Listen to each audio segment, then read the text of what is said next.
नमस्कार, मैं Chandrabhan Prajapati, lecturer mechanical engineering government polytechnic Bargarh Chitrakoot. एक बार पुनः आप सभी का अपने YouTube channel polytechnic liberal learning में हार्दिक स्वागत एवं अभिनंदन करता हूं। जेई के जो पेपर है वो इलेक्ट्रिकल मैकेनिकल का ये जो पेपर है आप अभी स्क्रीन पर देख पा रहे हैं। यूपी जल निगम ने दिसंबर 2016 में ये पेपर कंडक्ट कराया था सीबीटी यानी कंप्यूटर बेस्ड टेस्ट के माध्यम से। तो ये जेई का जो एग्ज़ाम हुआ था ये उसका रिस्पॉन्स शीट है। तो ऑनलाइन हमको ये रिस्पॉन्स शीट प्राप्त हो जाता है सीबीटी टेस्ट का। तो उसी का हम आज डिस्कशन करेंगे कि किस प्रकार के प्रश्न पूछे जाते हैं जो उसमें पूछे गए थे, और जो आपका जनरल अवेयरनेस के कितने प्रश्न थे, उसके अलावा सामान्य बुद्धि यानी कि इंटेलिजेंस और जो रीजनिंग के क्वेश्चंस कितने थे, और जो टेक्निकल से किस तरह के क्वेश्चंस पूछे जाते हैं। तो ये जो पेपर है इलेक्ट्रिकल मैकेनिकल का है, जैसा कि मैंने आपसे बताया है। तो इसमें आप देखिए टोटल 80 प्रश्न पूछे गए हैं। तो जिसमें पहला प्रश्न 1 ऑफ 80 ऊपर आप सामने देख पा रहे हैं। तो इसमें 1 से 15 तक के जो प्रश्न हैं वो आपके सामान्य ज्ञान के हैं यानी जनरल अवेयरनेस के हैं। इसके अलावा 16 से 30 तक यानी दूसरे जो 15 प्रश्न हैं वो आपका 15 प्रश्न हैं रीजनिंग और इंटेलिजेंस के। इसके अलावा जो 50 प्रश्न हैं वो आपके टेक्निकल के हैं। तो ये इलेक्ट्रिकल मैकेनिकल का प्रश्न पत्र है। तो इलेक्ट्रिकल मैकेनिकल से संबंधित टेक्निकल प्रश्न उसमें 50 के सेट में पूछे गए हैं। तो देखते हैं जनरल अवेयरनेस में किस तरह के प्रश्न पूछे जाते हैं। जैसे 2016 का जो हुआ था, तो ये 2016 का पहला प्रश्न है का शांति के लिए नोबेल पुरस्कार किसने जीता। तो देखिए इस तरह की चीज़ें जब भी आप परीक्षा देने जाते हैं तो उसमें सामान्य ज्ञान यानी जनरल अवेयरनेस में जो करंट अफेयर्स होता है यानी करंट में जो चल रहा होता है, न्यूज़ में जो ट्रेंडिंग होता है, उससे संबंधित प्रश्न अवश्य ही पूछे जाते हैं। तो आप तैयारी लगातार करते रहिए। जो मंथली जो मैगजीन्स आती हैं, वीकली मैगजीन्स आती हैं, उनको आप लगातार पढ़ते रहिए। जो की पॉइंट नोट्स हैं उनको तैयार करते रहिए, ताकि जब भी आप परीक्षा देने जाएं तो करंट अफेयर से रिलेटेड जो भी चीज़ें पूछी जाएं तो वो आप उनको आराम से कर सकें। तो 2016 का पूछा गया था, 2016 में ये पेपर भी हुआ था। तो इसका सही उत्तर था जुआन मैनुअल सेंतोस।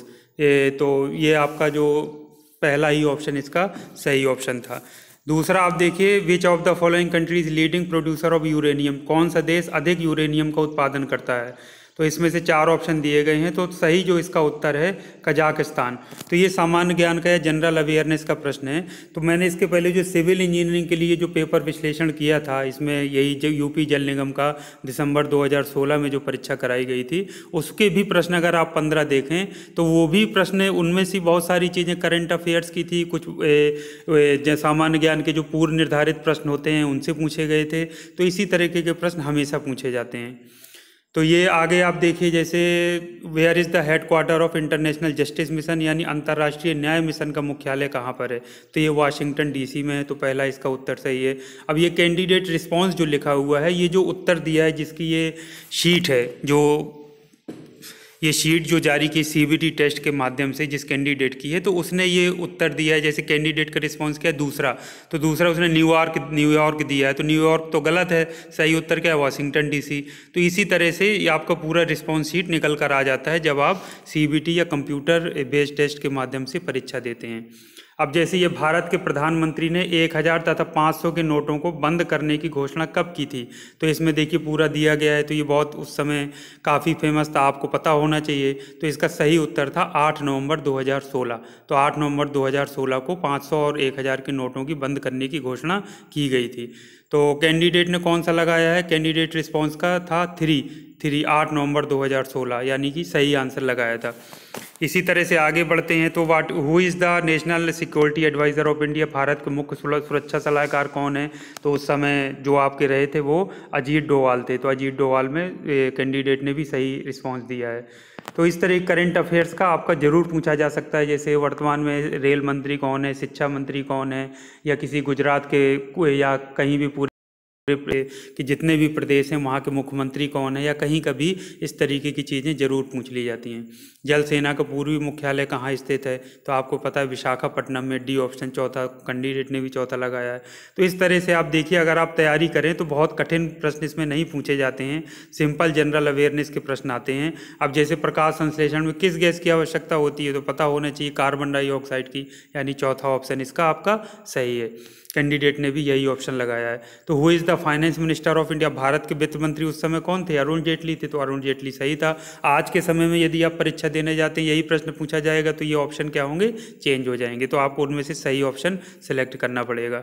तो ये इस तरह से आप देखिए तो 15 तक जो क्वेश्चन है ये पेपर में आपको उसमें टेलीग्राम जो चैनल है पॉलीटेक्निक लिबरल लर्निंग के नाम पर, वो उसमें मैं शेयर कर दूंगा, तो आप उसमें से पूरा पेपर एक एक देख सकते हैं।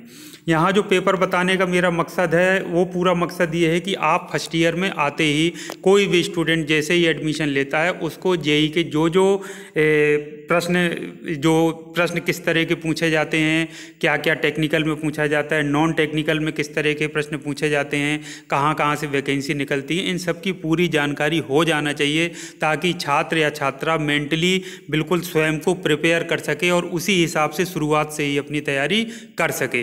तो यहाँ से आप देखिए सिंपल प्रश्न पूछे जाते हैं। यदि आप सिस्टमेटिक तैयारी करें तो आराम से आप जेईई का जो एग्ज़ाम है वो क्वालिफाई कर सकते हैं।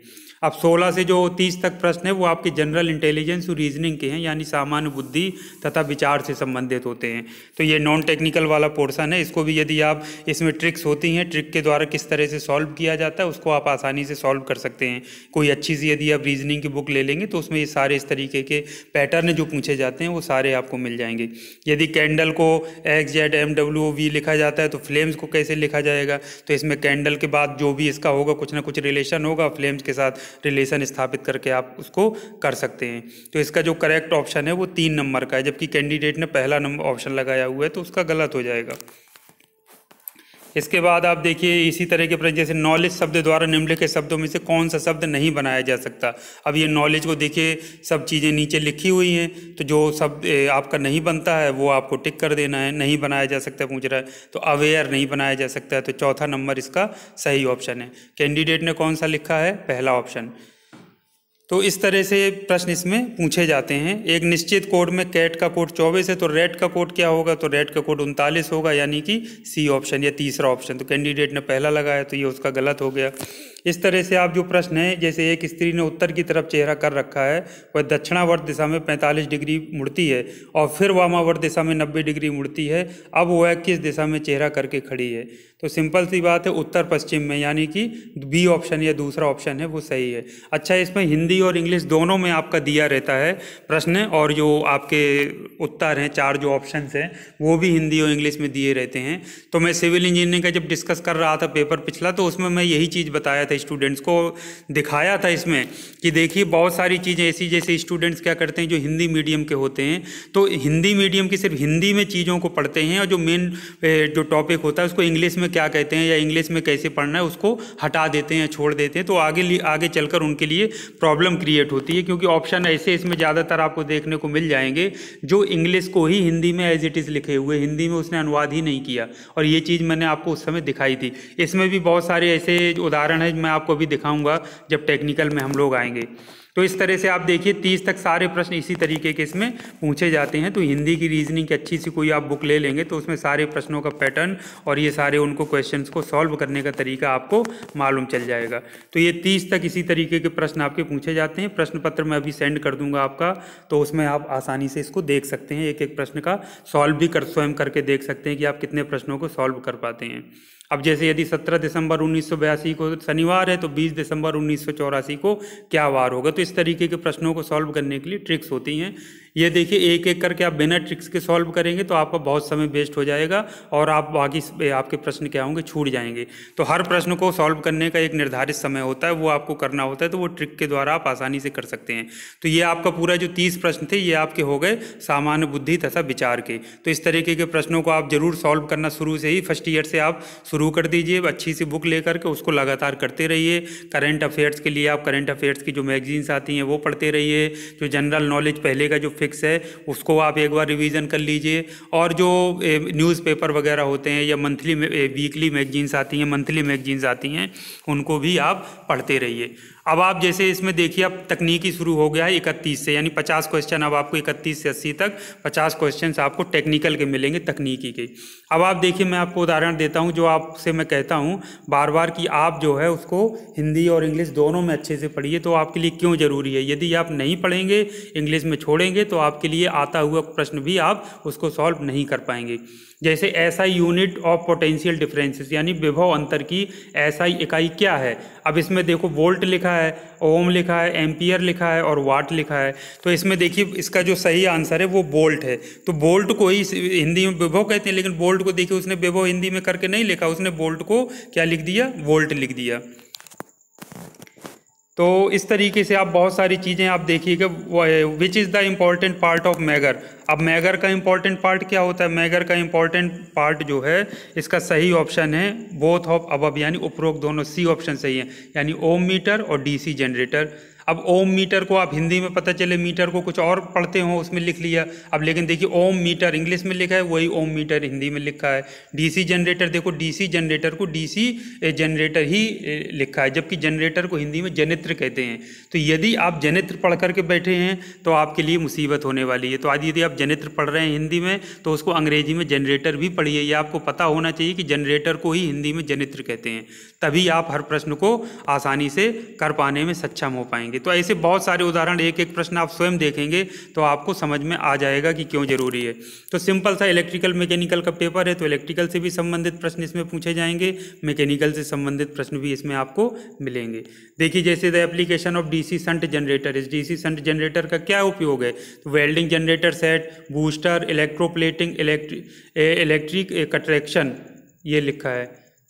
तो ये चार जो ऑप्शन हैं, अब आप इसमें देखिए हिंदी इसमें किसी की लिखी दिख रही है आपको, वेल्डिंग जनरेटर सेट जो अंग्रेजी में वही देखिए हिंदी में लिखा हुआ है, आप स्वयं देखिए, ये देखिए वेल्डिंग जनरेटर सेट। बूस्टर को देखिए बूस्टर लिखा है, इलेक्ट्रोप्लेटिंग को इलेक्ट्रोप्लेटिंग लिखा है और इलेक्ट्रिक अट्रैक्शन को इलेक्ट्रिक अट्रैक्शन लिखा है। अब आप इलेक्ट्रिक अट्रैक्शन जो हिंदी मीडियम वाले बच्चे हैं वो हो सकता है इलेक्ट्रिक अटिशन को कुछ और पढ़ते हो हिंदी में, इलेक्ट्रोप्लेटिंग को कुछ और कहा जाता है हिंदी में, बूस्टर को कुछ और कहा जाता है, वेल्डिंग जनरेटर सेट को कुछ और कहा जाता है। यदि आप इंग्लिश का शब्द नहीं पढ़े होंगे तो यह आता हुआ भी आपको गलत हो जाएगा, समझ में नहीं आएगा, कन्फ्यूजन क्रिएट होगा या अनावश्यक आपका टाइम वेस्ट होगा। तो इसका सही उत्तर इलेक्ट्रोप्लेटिंग है, तो वो आपको लिख देना है। तो ये उदाहरण सेट जो चीज़ मैं आपको हमेशा मैं बच्चों को क्लास में स्टूडेंट्स को बताता हूँ, जो भी सब्जेक्ट्स आप पढ़ रहे हैं तो प्लीज़ हिंदी के साथ अंग्रेजी शब्दों को ज़रूर पढ़िए, ज़रूर सीखिए।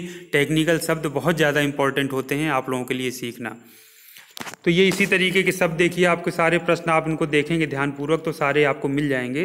तो इनको आपको एक एक प्रश्नों को ध्यानपूर्वक देखना है। जो फर्स्ट ईयर में बच्चे हैं वो भी देखें ताकि उनको पहले से अंदाज़ा हो कि किस तरीके के प्रश्न पूछे जाते हैं। और जो सब्जेक्ट्स वो फर्स्ट सेमेस्टर से ही पढ़ रहे हैं और वो इम्पॉर्टेंट हैं, सारे सब्जेक्ट्स इंपॉर्टेंट होते हैं, उनको अच्छे से पढ़िए। और आप जेई की प्रिपरेशन या अन्य जो इस तरीके की प्रतियोगी परीक्षाएं होती हैं उनकी तैयारी को आधार मान करके आप उसके पढ़िए, नोट्स बनाइए और कॉन्सेप्चुअल की पॉइंट नोट्स बनाते हुए आप उसकी तैयारी करिए।